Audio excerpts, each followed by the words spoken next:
Hello people, welcome back to the channel. Now yesterday I broke my upload streak. It's a whole story and it involves a traffic cone and a bottle of caramel rum, but we won't talk about that now. I'm here to do a card builder for UFC 298.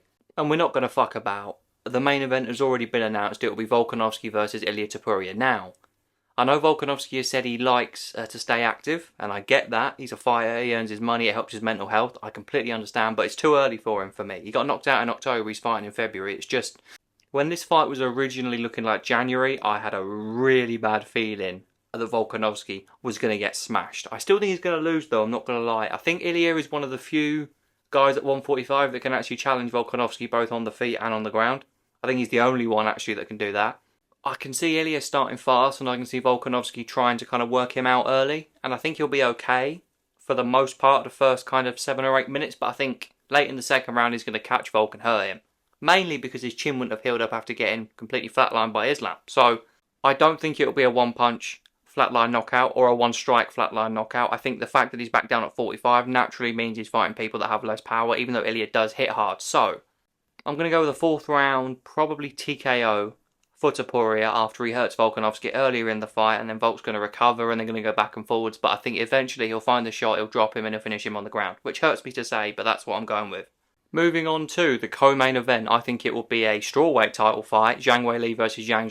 Now, I think this will be Zhang Weili's last fight at 115 pounds. I think she's going to beat Yang relatively easily by probably 3rd round TKO. I don't think she's on a level. I don't think any of the strawweights are, apart from Tatiana Suarez.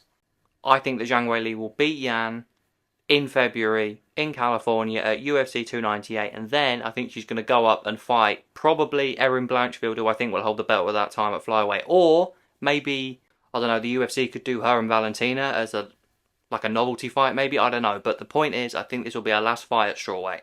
And then at 115 pounds I think the UFC should do Amanda Lemos against Yang Xiaonan, and the winner should fight Tatiana for the vacant strawweight title. So that is my prediction. Now, I've had this card planned out for about a week now, and originally I had something else in the feature bout, but I've been on Twitter, X, fuck that, and there's been some stuff going down in the middleweight division, so I think here is the perfect time for a feature bout of Robert Whitaker and Paulo Costa. Now, these two were supposed to fight before. I believe it was the time that Whitaker fought Gastelum. I think that Kelvin stepped in for Paulo. If I'm wrong, do correct me.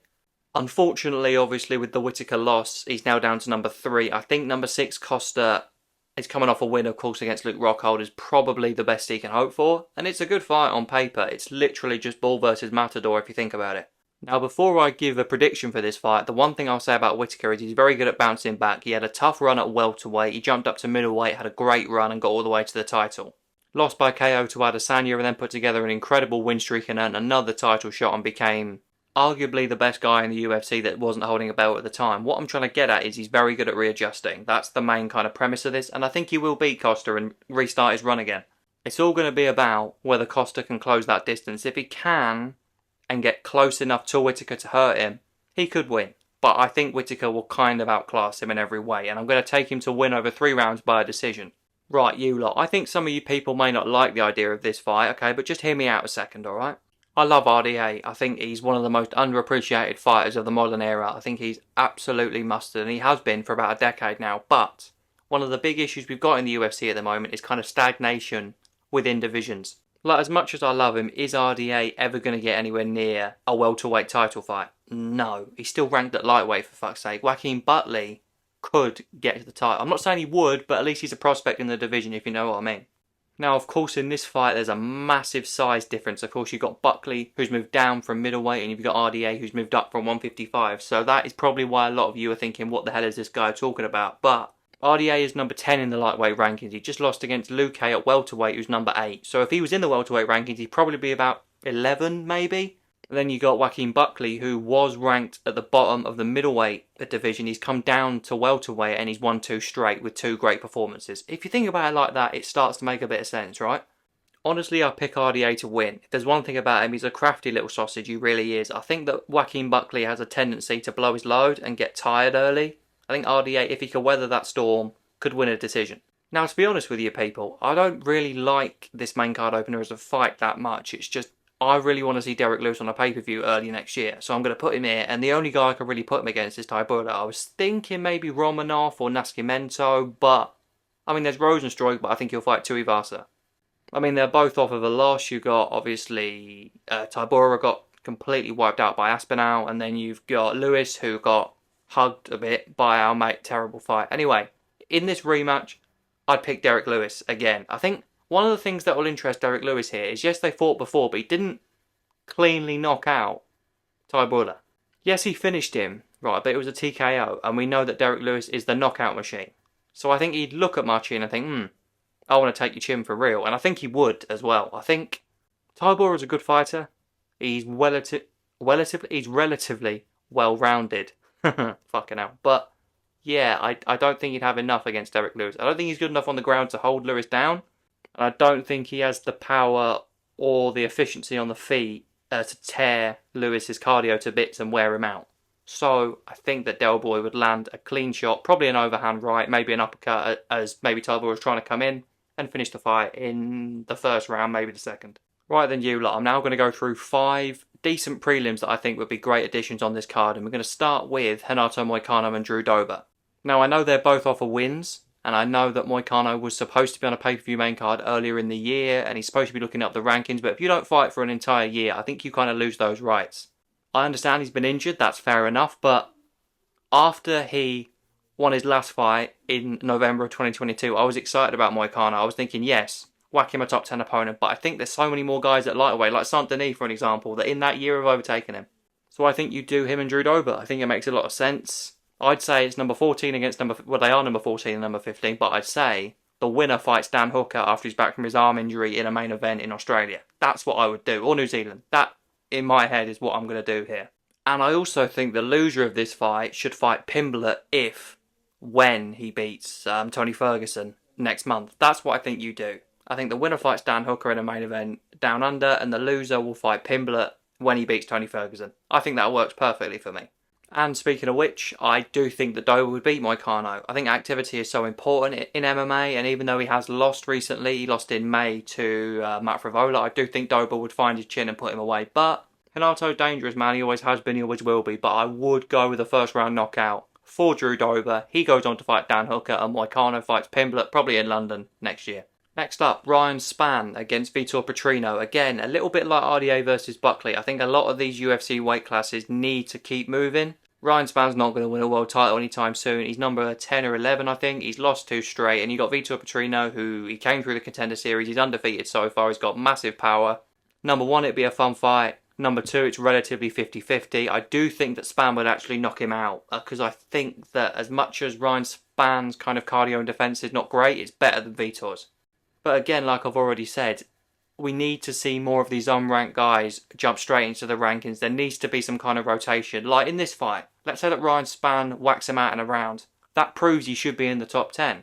I would much rather see him in this fight than against a guy maybe ranked number 14 or number 15, like a Jacoby or a Manyfield. You know, the guys that have just been going round and round and round. There always needs to be fresh blood. I think this is a good fight, but I would pick Spann to win. Next prelim that I've decided I want to go with is Matt Brown against Santiago Ponzinibbio. When you have a couple of veterans of similar ages that are both really exciting strikers, it just makes sense you match them up. I mean, that's just the way this sport works. Long story short, I would pick Matt Brown to probably flatline Ponzinibbio, because if you watch his fight against Alex Morono, my God, he was getting tagged so much. And if you're getting hit by Alex, it's going to hurt. You know, he's a fighter, he's going to be able to hurt you. But Matt Brown puts you away, even at, 41, 42? And I think he would knock him out clean. I think both of these two have got a maximum 3 fights left, and this is a good name for either of them to add to their record. So, that's what I do. Right then, we've got 2 more left, and first up, I'm going to go with Raul Rosas Jr. versus Damon Blacksher. Now, Raul Rosas looked pretty good against Mitchell, but I mean, Terence Mitchell is not exactly the best fighter on the planet, but he did get beaten by Christian Rodriguez, so we kind of know where his level is. Damon Blacksher, of course, he fought, I think it was Mario Batista on short notice at UFC 290, I think it was, maybe 291, around there, and he lost over 3 rounds, but I think Damon Blacksher is at that level where if Raul can beat him, you can start looking at maybe Julio Arca, those kind of people.